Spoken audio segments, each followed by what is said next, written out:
Greetings.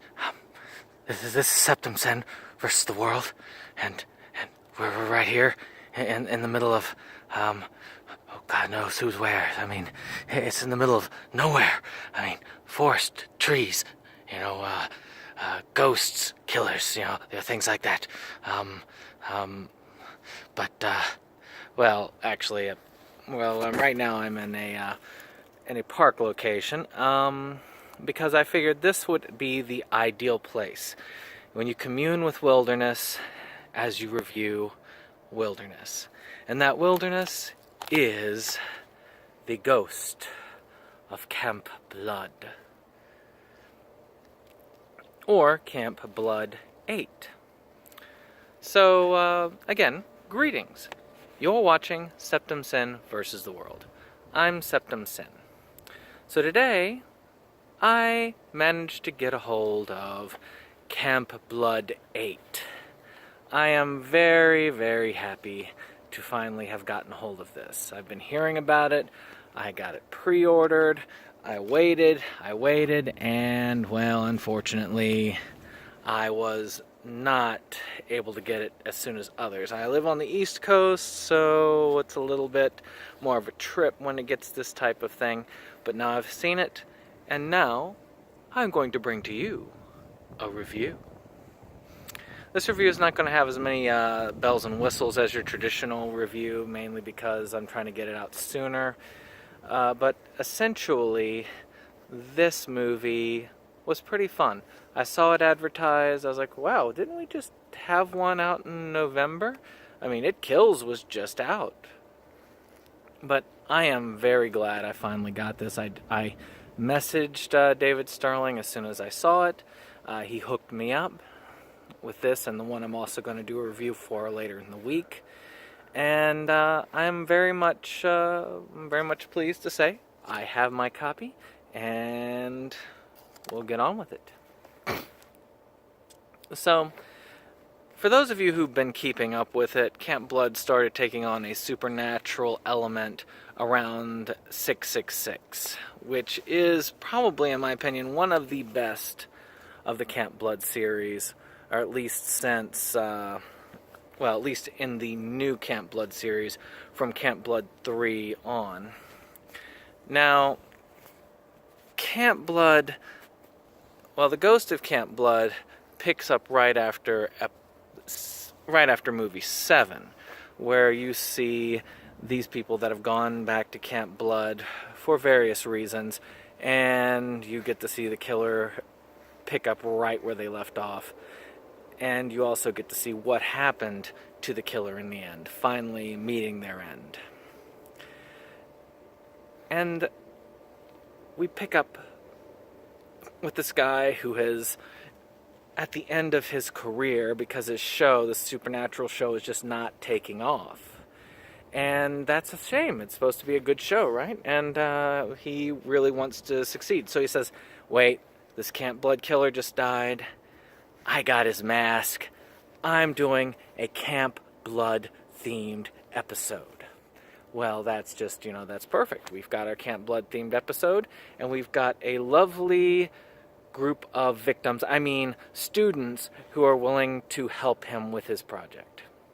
So he's gone off and he's connecting with the dead. And that's how we have our Camp Blood. Unfortunately, our killer ghost is a killer ghost. Now, this one, looking at my 3 areas, art, entertainment, and, relevance. Relevance for the Camp Blood series is depending on who you ask. For those like myself who really like independent film, and I don't mean like, your I'm looking at a paper bag blowing in the wind type of film. I'm talking, like true indie type stuff, that indie horror in that scene. They know Camp Blood. They're familiar with this particular series.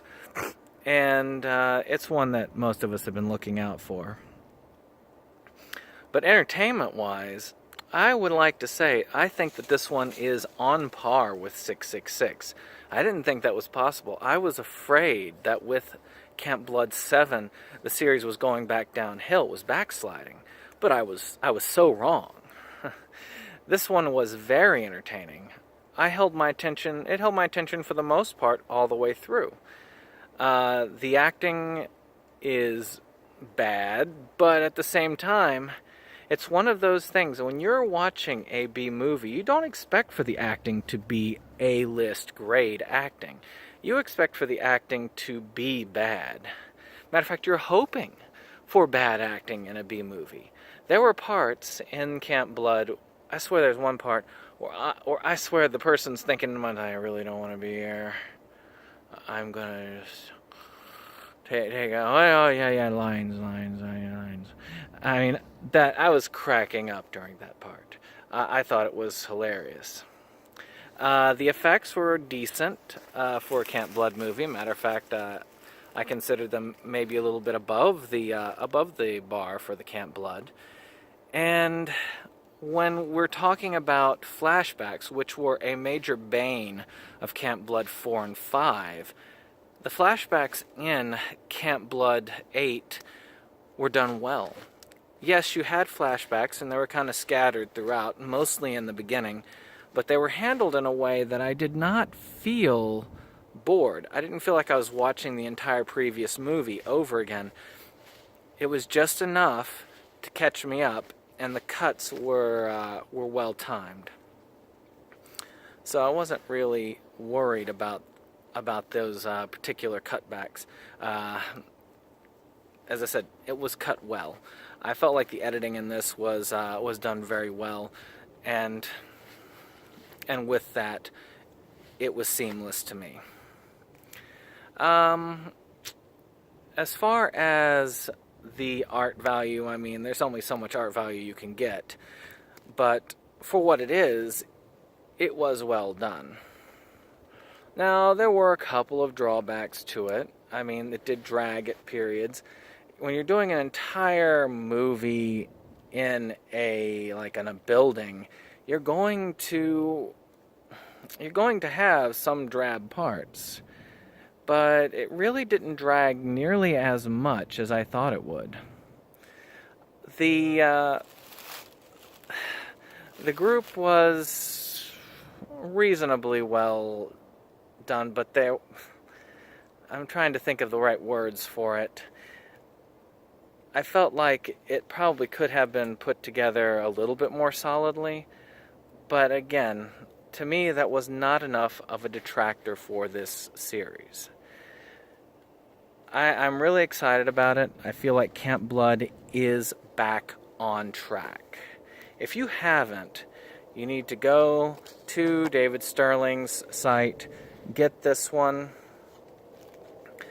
He also he has a little pairing going on with this one and the other new film that he's got, which I have here, which is Claw, another of your killer films. And I would say you should check it out. But this needs checking out. If you're a fan of the films, or even if you're not a fan of the films, it catches you up. You could start with this one if you want, though if it was me, I would start with 666, go through 7, and then hit this one. This one is well worth your time. So I give this one a 7 out of 10. Well, I hope you've enjoyed Septum Sen vs. the World, and I will see you on the next one.